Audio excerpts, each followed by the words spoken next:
Top 1. The Shigir Idol. The Shigir Idol. In January 1890, a team of gold miners excavating a peat bog within the Ural Mountains of Russia extracted something from the earth that seemed entirely out of place. At a depth of 13 feet beneath the surface, encased in layers of freezing, murky peat, they discovered a wooden sculpture that had been carved. This artifact was fractured into 10 individual segments. When those fragments were eventually reconstructed, researchers were confronted with a sculpture standing nearly 17.5 feet tall, decorated from top to bottom with symbols that no one was able to decipher. For more than 100 years, the scientific community debated its true age. In 1997, Russian scientists utilized radiocarbon dating and estimated it to be approximately 9,500 years old. That discovery by itself was extraordinary. Then in 2021, a research group from the University of Göttingen in Germany conducted fresh tests using more sophisticated technology. Their findings pushed the timeline back even further. The wood itself was determined to be roughly 12,000 years old. The carvings, they determined, were executed about 12,500 years ago, right at the conclusion of the final ice age.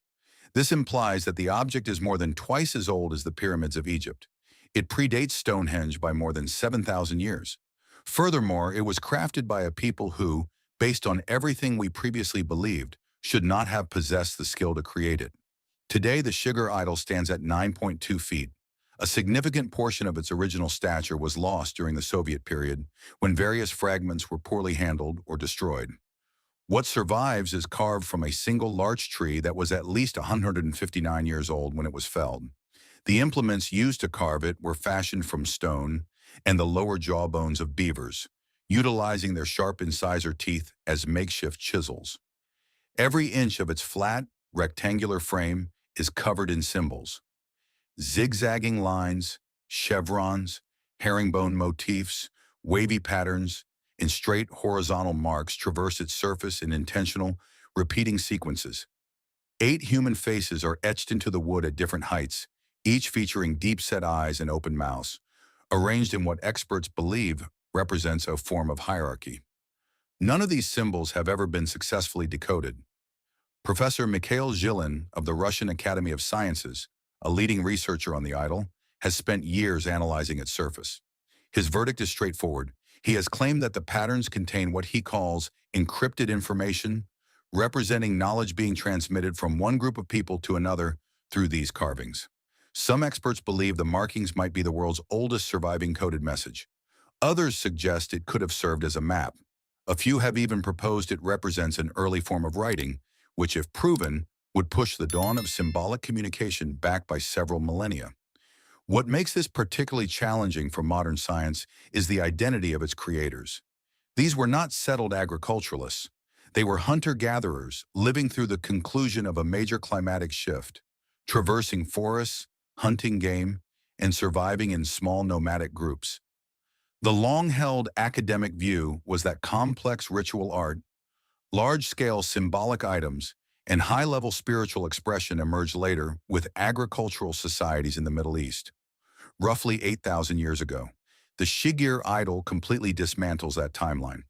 Its closest known equivalent in terms of age and symbolic design is Göbekli Tepe in Turkey, located more than 1,500 miles away. The similarity in patterns between these two sites, separated by such a vast distance, raises a question that remains unanswered. Were these two cultures linked? Did the same concepts travel that far? Or did two entirely separate groups of people develop the same symbolic language independently? The idol is currently housed in a museum in Yekaterinburg, Russia. Scientists continue their studies. Yet after more than 130 years, not a single one of those mysterious symbols has revealed its true meaning. Top 2. Ain Ghazal statues. The Ain Ghazal statues. In 1974, a road construction crew in Jordan was building a highway to connect the cities of Amman and Zarqa when their machinery struck something unexpected. The soil along the edge of a small valley exposed remnants of an ancient settlement that had been buried and forgotten for thousands of years. Excavations did not start right away. By the time archaeologists reached the site in 1982, an estimated 10% of the area had already been demolished by the roadwork. What remained, however, would prove to be one of the most haunting archaeological discoveries of the 20th century. The location was named Ain Ghazal, which means Spring of the Gazelle.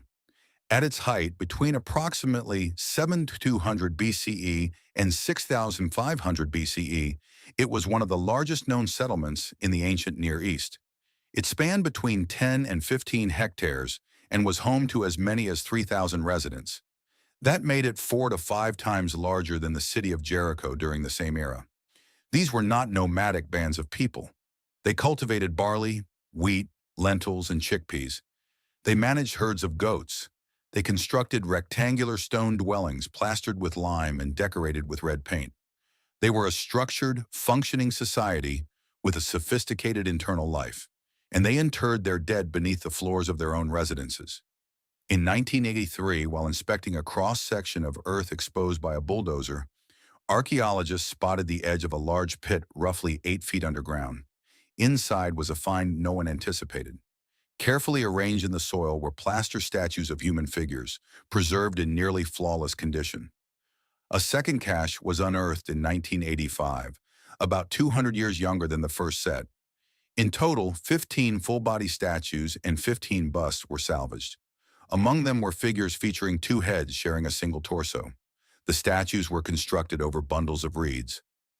Lime plaster was applied over the reeds to create the body, which was shaped by hand into a recognizable human form. The faces were given wide, staring eyes, which were outlined and filled with black bitumen. The effect, even today behind museum glass, is profoundly unsettling. The eyes do not appear decorative. They look fixed and intense. Several of the figures stand nearly 1 meter tall. The earlier collection has small, withered arms held close to the body. The later collection has no arms at all. Between the two groups, separated by 2 centuries, the artistic style had evolved. Something had changed in how these people perceived the human form, or perhaps in what these figures were intended to represent. That question, what they were meant to be, has never been answered.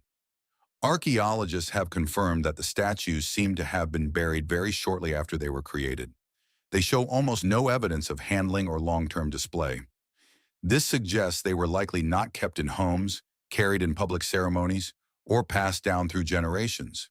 They were made, utilized in some brief and mysterious ritual, and then carefully sealed away underground.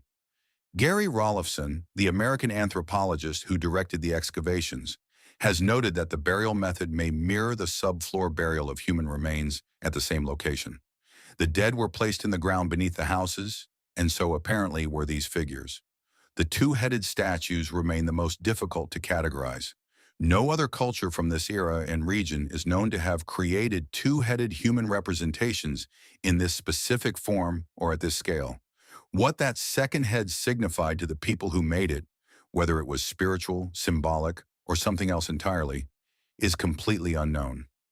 Today, the statues are kept in museums in Jordan, with specific pieces on loan at the Louvre in Paris and the Louvre Abu Dhabi. They are among the oldest large-scale human figures ever produced, and the people who made them built them with care, used them briefly, buried them with intent, and left behind no explanation at all. Top 3. Marca Huasi Plateau. The Marca Huasi Plateau. High in the central Andes of Peru, roughly 90 kilometers east of Lima, there is a flat expanse of land situated approximately 13,000 feet above sea level. The air is thin, the wind is relentless, and clouds often move across the ground rather than above it. Scattered across this plateau in every direction are massive granite rock formations that have been captivating people for over 70 years. This is not just because they are large, but because they resemble human faces. The plateau is called Marca Huasi, sitting above the small village of San Pedro de Casta in Peru's Huarochirí province. The rocks here are granite, created by volcanic activity millions of years ago, and sculpted over time by wind, rain, and ice. That explanation, natural erosion, is what most geologists and mainstream archaeologists currently believe. However, it is not the only theory being seriously investigated, and the deeper researchers look, the more difficult it becomes to leave the question there. The first modern individual to document what he observed at Marca Huasi was a Peruvian explorer named Daniel Russo. He arrived on the plateau in 1952 and spent the next 9 years photographing and cataloging his findings. What he discovered were hundreds of formations that appeared to represent human faces, animal bodies, and figures from various cultures. Among the most notable is a structure called Pekagasha, which translates roughly to the head in the alley. It stands approximately 25 meters tall on its western side. Russo identified at least 14 distinct heads and faces on this single rock. The most prominent of these looks directly south at a precise compass, bearing of 180 degrees. The eye is not visible at all times. It only becomes apparent when sunlight hits the stone at a specific angle in the middle of the afternoon. That detail alone is where the debate becomes fascinating.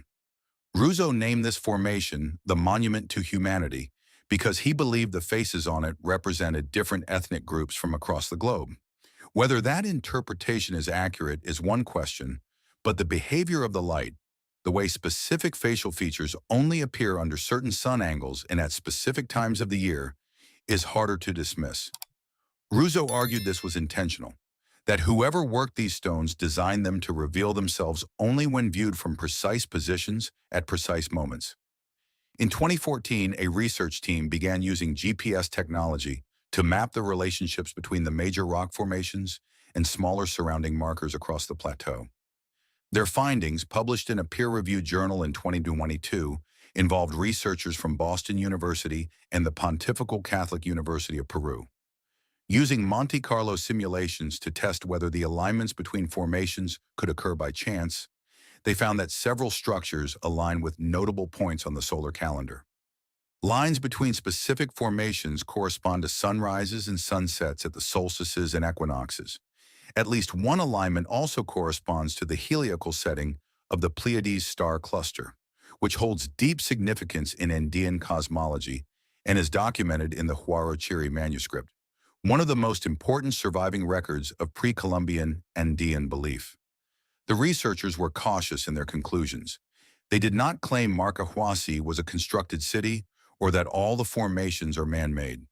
They concluded that the plateau likely represents a combination of natural landscape and at least partially modified cultural monuments, formations that were shaped or selected by ancient Andean people because of how they aligned with the sky. The mainstream position remains that the shapes are products of erosion and human pattern recognition. That is a reasonable stance, but it is no longer the only position supported by data. The 2022 study, using modern measurement tools and statistical analysis, found alignments that are difficult to explain as random. Whether those alignments prove ancient intention or not, the scientists running the tests say more work is needed before the question can be closed. At 13,000 feet in the Andes, that question is still open. Top 4 Hierakonpolis Mysteries. Hierakonpolis Mysteries. About 100 kilometers south of Luxor on the west bank of the Nile, there is a stretch of low desert and flood plain that modern locals call Qom el Ahmar. It means the Red Mound. The ancient Egyptians called it Nikan. The Greeks, thousands of years later, called it Hierakonpolis, the city of the falcon. It was the religious and political capital of Upper Egypt before the pharaohs unified the country. It is the largest pre-dynastic settlement still standing in Egypt, and more than a century of excavation has not come close to answering everything it is asking. The site first entered the serious archaeological record in 1897, when British researchers James Quibble and Frederick Green began digging. What they found immediately reset the timeline of Egyptian civilization. Buried beneath the remains of a later mud brick temple, they recovered a copper statue of the falcon god Horus, the earliest large-scale metal sculpture ever found in Egypt. Nearby, also buried beneath a floor, were 2 life-size copper statues of Pharaoh Pipi, the first of the 6th dynasty, with the body of his young son nested inside the larger figure. Along with these came the Narmer palette, one of the most important objects ever recovered from ancient Egypt, depicting the symbolic unification of Upper and Lower Egypt under a single ruler. All of this came from one site, one city, the city that apparently gave Egypt its identity. At its peak, around 3600 to 3500 BCE, Hierakonpolis was likely the largest settlement along the Nile. Researchers estimated it held between 5,000 and possibly as many as 10,000 people. The site stretched roughly 1.5 miles north to south and nearly 2 miles east to west. Excavations over the decades have revealed breweries, pottery workshops, domestic neighborhoods, ceremonial centers, elite cemeteries, and a zoo or animal enclosure containing the remains of crocodiles, elephants, baboons, and other animals kept in captivity. The oldest painted tomb walls in Egyptian history were found here, dated to around 3500 to 3200 BCE. This was not a simple village. It was a functioning city before Egyptian civilization, as most people understand it, even began. And then the desert site was almost entirely abandoned. Researchers have found clear evidence that by the Naqada III period, around 3200 to 3000 BCE, the vast desert settlement was largely vacated. The population pulled back toward the Nile floodplain. The exact cause of this shift has been studied and debated for decades. Environmental pressures, changes in the Nile's flood patterns, and the shrinking of once green landscapes around the site are among the most discussed explanations. The ceremonial center at the site, known as HK29A, holds evidence that rituals there were specifically tied to the arrival of the Nile flood each year, described in the excavation records as an especially chaotic moment in the cosmic cycle. Wild animals, livestock, and captives were assembled for ceremonies connected to this moment of flooding and renewal. When the environment changed and the flood relationship shifted, something fundamental in the city's purpose may have collapsed with it. What was built in the desert after that abandonment is among the most puzzling structures in all of Egyptian archaeology. It is called the fort. The name is wrong. The structure was built by King Khafre of the Second Dynasty around 2690 BCE, and it has no military function. Its walls rise to 10 meters in places. It measures approximately 67 by 58 meters and is nearly square, unlike the rectangular enclosures built for the same king at Abydos. It is the oldest freestanding mud brick structure in the world, still preserved close to its original height. Its entrance is elaborately decorated with niched brickwork. Internal chambers line the entrance passage. A large pink granite column base was found inside, among the earliest known uses of granite in Egyptian architecture. New fragments of worked red granite bearing the name of Khafre suggest a richly decorated inner building. The fort was built directly on top of a pre-dynastic cemetery. Beneath its foundations lie the graves of ordinary people from the city's earlier centuries. Whether that placement was deliberate or incidental has not been settled. What is clear is that this site, from its brewery floors to its painted tombs, to its copper gods, to its nameless enclosure in the desert, carries questions that archaeology keeps opening without closing. The excavations continue. The answers have not yet arrived. Top 5 Cloud Warrior Ruins. Cloud Warrior Ruins. In the cloud forests of northern Peru, where the eastern slopes of the Andes dissolve into the edges of the Amazon basin, there is a civilization that most people have never heard of. They are known today as the Chachapoya. The Inca, who eventually conquered them, called them the warriors of the clouds. They built their cities at the top of mountains, sealed their dead into human-shaped figures on vertical cliff faces, and left no written records of any kind. They flourished for over 1,000 years, and then, in the late 15th century, they disappeared from history with a speed that still troubles researchers. The Chachapoya culture is believed to have developed around AD 200 and reached its peak between roughly AD 800 and 1470. They lived in one of the most difficult environments in South America, a landscape of steep canyons, dense forest, and near-constant cloud cover at elevations above 9,000 feet. Rather than building on flat ground like other Andean civilizations, they built on ridgelines. Rather than constructing rectangular buildings, they built circular stone structures topped with conical thatched roofs, a design found nowhere else in South America at this scale. Their masonry was cut and fitted with a precision that rivals the Inca work that came after them. And they did it without metal tools, without a written language, and without wheels. The most famous of their sites is Quilap.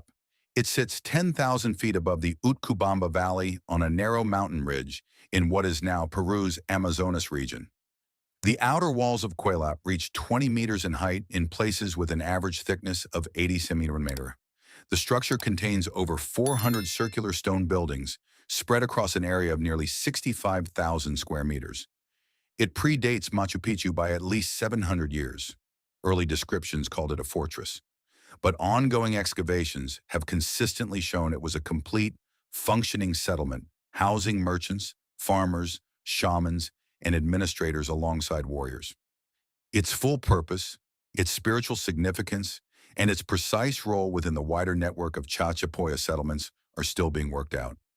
Inside Cuelap's walls, archaeologists have found deeply unsettling evidence of how the site ended. Human skulls were embedded into the walls themselves. Stone carvings of decapitated figures decorate some structures. Scattered throughout the site in open areas rather than proper burial locations, excavators have found skeletons of mixed ages and sexes, positioned in ways that suggest they did not die in prepared graves. They died where they lay. Signs of fire and violence have been confirmed at the site. Whether this reflects the Inca conquest of the 1470s, internal conflict, or something else entirely, has not been fully resolved. The Inca conquest of the Chachapoya was not straightforward. Spanish chronicler Pedro Chiesa de Leon, writing in 1553, recorded that the Inca ruler Huayna Capac met fierce resistance from the Chachapoya, retreating twice before eventually subduing them. Even after conquest, the Chachapoya continued to resist. When the Spanish arrived in the 1530s, many Chachapoya actively sided with the Spanish against the Inca, which itself tells something about the nature of the relationship between the two cultures.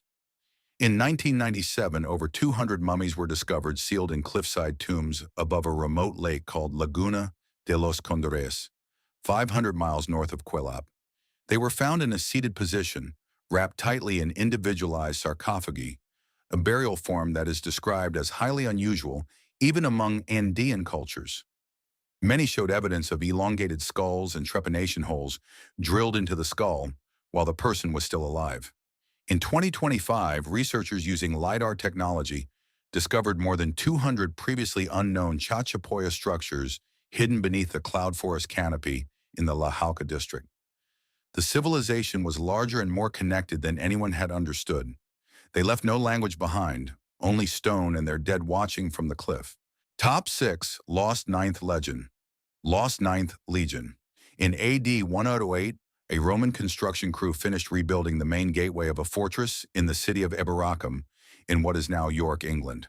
When the work was complete, they carved an inscription into the stone to mark it. It named the builders. It named the emperor they served, and it named the military unit responsible for the project, the Ninth Legion Hispana. That inscription, now on display at the Yorkshire Museum, is the last confirmed piece of physical evidence that the Ninth Legion ever existed. After AD 108, one of Rome's most powerful and battle-hardened military forces, approximately 5,500 soldiers strong, simply stops appearing in the historical record. No battle account, no discharge notice, no grave markers, no transfer orders, nothing. The Ninth Legion Hispana had one of the longest and most decorated histories in the Roman army. It was fighting under Julius Caesar during the Gallic Wars in the 1st century BCE. It served in Hispania, which is how it earned its name. It took part in the Roman invasion of Britain in AD 43 under Emperor Claudius, helped establish the province, and built the fortress at Eboracum that became one of the most important Roman military installations in northern Britain, and then it was gone.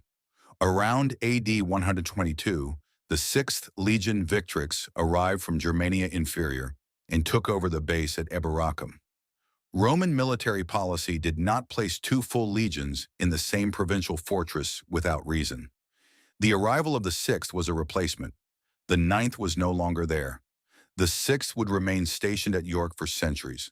The 9th was never mentioned again in any Roman deployment record, building inscription, military diploma, or historical account. 2 separate lists of all Roman legions in existence survive from after AD 197. One is inscribed on a column found in Rome. The other was recorded by the historian Cassius Dio around AD 210 to 232. Both lists name 33 legions. Neither list includes the 9th. By the end of the 2nd century, the legion had ceased to exist in any form recognizable to the Roman military administration.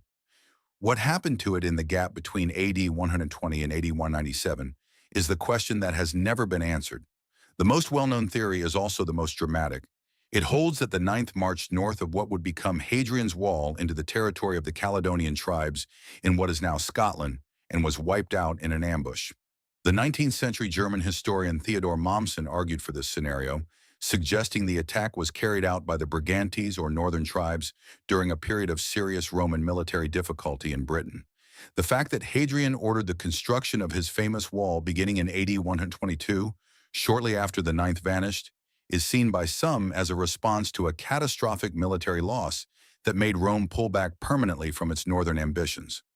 A 2025 academic paper examining the case proposed that the ambush occurred near Fallamore, along a Roman road called Dare Street in what is now Midlothian, Scotland, and that the silence from Rome afterward was a deliberate effort to avoid acknowledging the scale of the disaster. Other serious theories exist. Ancient stamped bricks in an altar bearing the Ninth's name were found in Nijmegen in the Netherlands during excavations in 1959, dated to approximately AD 120, suggesting at least a detachment was deployed to the Rhine frontier after leaving Britain. Some historians argue the legion was transferred east and destroyed during the Bar Kokhba revolt in Judea between AD 132 and 135, a Jewish uprising that inflicted heavy Roman losses. Professor Michael Fulford of the University of Reading stated plainly that there is not even debris from a battlefield. For a legion of 5,500 men, that absence is extraordinary. Roman legions left records everywhere they went. The Ninth after AD 120 left nothing at all. Top 7. Calixtlahuaca, head Calixtlahuaca, head. In 1933, a Mexican archaeologist named José García Payón was excavating a burial site in the Toluca Valley, roughly 40 miles northwest of what is now Mexico City. The site was called Tecaxic Calixtlahuaca, a settlement that had belonged to the Matlatzinca people before the Aztec expansion. Working beneath a pyramidal structure, García Payón and his team carefully removed the intact floors one by one. 3 separate layers of undisturbed flooring lay above the burial. When they finally reached the grave, they found what appeared to be a standard pre-Columbian offering: gold objects, copper, turquoise, rock crystal, jet, shell, bone, and pottery. All of it was consistent with the burial practices of the period, dated between 1476 and 1510 AD. And then there was one small object that did not belong. García Payón documented the find and eventually published his findings. The head circulated among researchers for decades. In 1961, Robert Heine Geldern, a noted scholar, examined the piece and concluded that its style aligned clearly with Roman portraiture.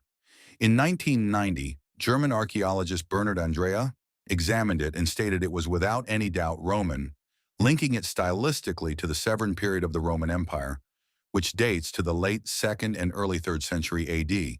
That would place its creation somewhere between roughly AD 180 and AD 235. The burial it was found in was dated to between 1476 and 1510 AD. That is a gap of over 1,000 years between when the object was made and when it was placed in the ground. In 1995, the head was sent to Germany for thermoluminescence testing at the Forschungsstelle Archimetrie laboratory. Thermoluminescence dating measures the last time a material was heated, which for fired clay corresponds to when it was made. The results place the production date of the clay somewhere between 184 BCE and AD 616. This confirmed that the object was genuinely ancient. It was not a modern forgery. The clay itself was old. What the test could not confirm was where the clay came from, or how the object traveled from wherever it was made to a sealed grave beneath 3 floors of a pre-Columbian pyramid in central Mexico.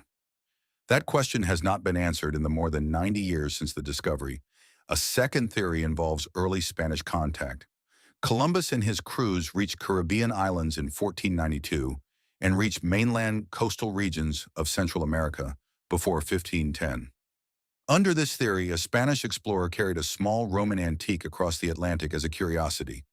It passed through trade networks inland and eventually ended up in the burial. This would explain the gap in time between the object's creation and its burial without requiring ancient transatlantic travel. Critics of this explanation point out that the 3 undisturbed floor layers above the burial strongly suggest the grave was sealed before the Spanish arrived on the Mexican mainland in 1519 and that the gold and valuables in the same offering were left completely untouched, which argues against any post-burial disturbance. A third explanation is that the head was planted in the grave during excavation, either as a deliberate hoax or a prank. An informal account from a researcher named Paul Schmidt at UNAM suggested a student named Hugo Modano may have introduced the piece.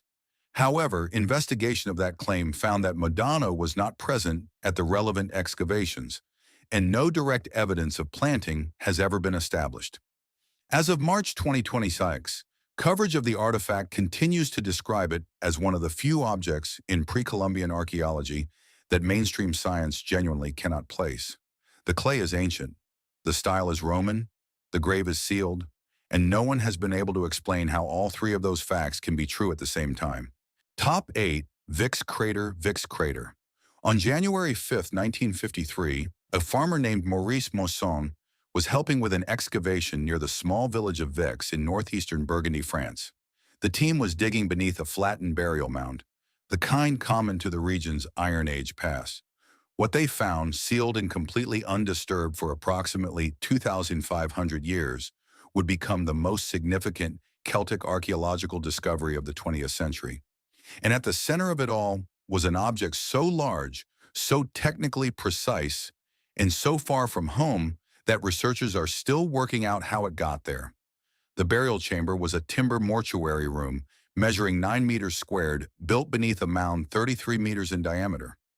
Inside, a woman of extraordinary status had been placed on a four-wheeled bronze-decorated wagon.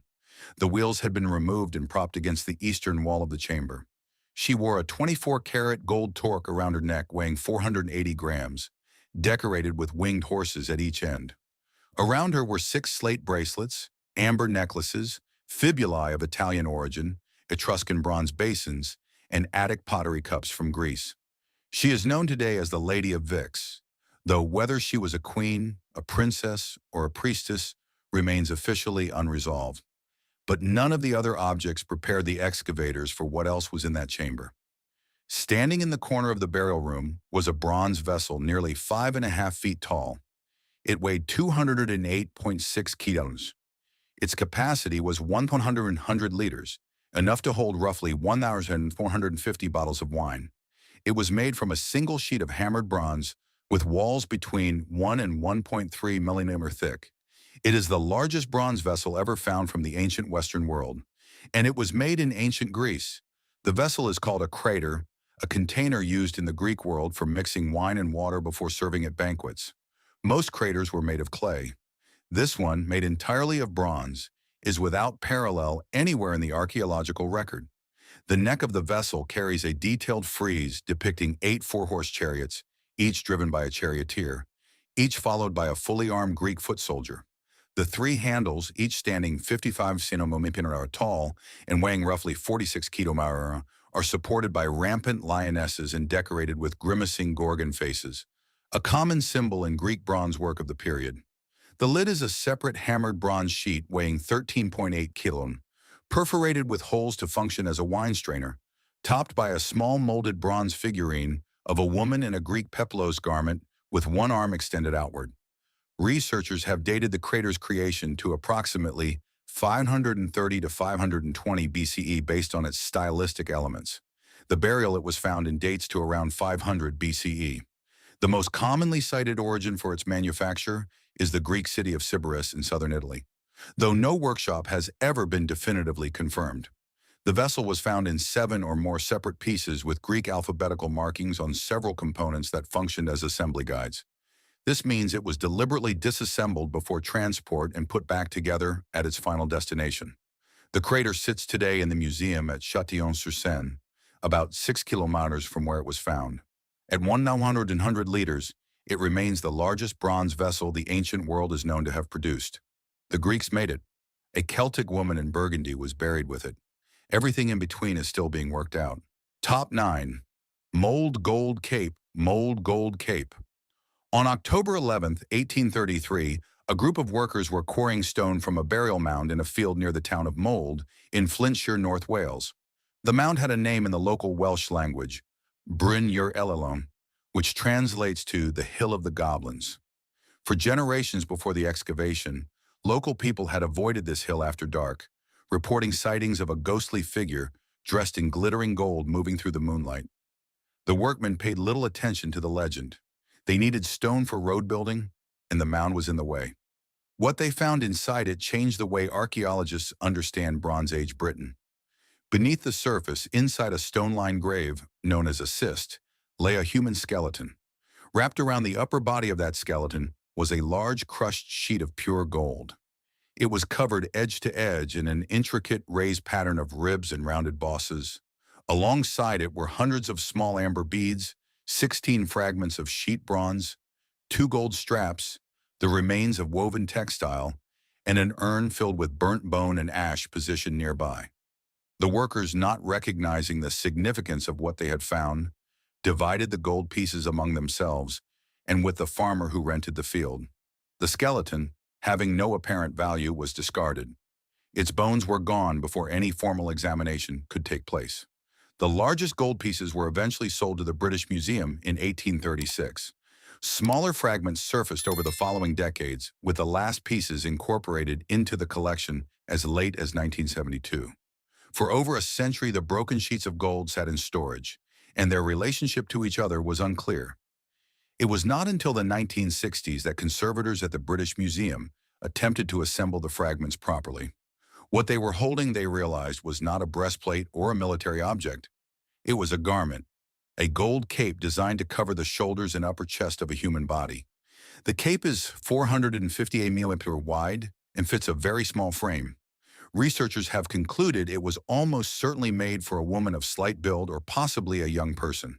The sex of the buried individual cannot be confirmed because the skeleton was discarded in 1833 before any analysis was possible. But comparison with other Bronze Age burial sites in Britain strongly suggests the grave belonged to a woman based on the nature of the accompanying objects. The cape sits today in the British Museum in London, currently on loan to the Museum of Liverpool through March 2026. 4,000 years after it was made, it remains the most technically sophisticated piece of prehistoric gold work ever found in the British Isles and one of the finest in the world. Top 10. Gundestrup Cauldron. Gundestrup Cauldron. On May 28, 1891, a group of workers cutting peat from a small bog called Revemos in the Himmerland district of northern Jutland, Denmark, pulled something out of the ground that had no clear explanation then and still has no complete explanation now. Buried beneath the peat, carefully dismantled and stacked piece by piece inside its own base, was a large silver vessel unlike anything found before or since in Northern Europe. It was not broken or damaged. It had been taken apart deliberately. Its plates were nested inside each other and placed in the ground with obvious intention. It is the largest surviving piece of Iron Age silverwork ever found on the European continent, and it almost certainly was never made anywhere near the place it was buried. The cauldron measures 69 cm in diameter and 42 mm in height. It is composed of 13 separate silver plates, 1 round base plate, 5 longer interior panels, and 7 shorter exterior ones. A missing 8th exterior plate would have completed the original structure. The silver is approximately 97% pure, with traces of copper and gilded decoration in gold across several of the panels. Glass was used to form the eyes of the figures depicted on the exterior plates. Iron rings and rivets hold the structure together. At least 3 separate batches of silver with different copper content were used across the different plates, and scanning electron microscopy has identified 15 different punching tools used across the surface, falling into 3 distinct tool sets. No single plate carries marks from more than one tool set. The cauldron was made by at least 3 different craftspeople working separately, whose individual sections were then assembled into one complete object.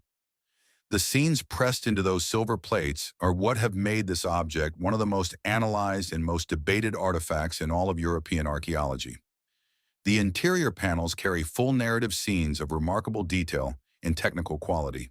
The most famous depicts a large antlered figure seated cross-legged, holding a torque in one hand and a horned serpent with a ram's head in the other. Stags and other animals surround the figure.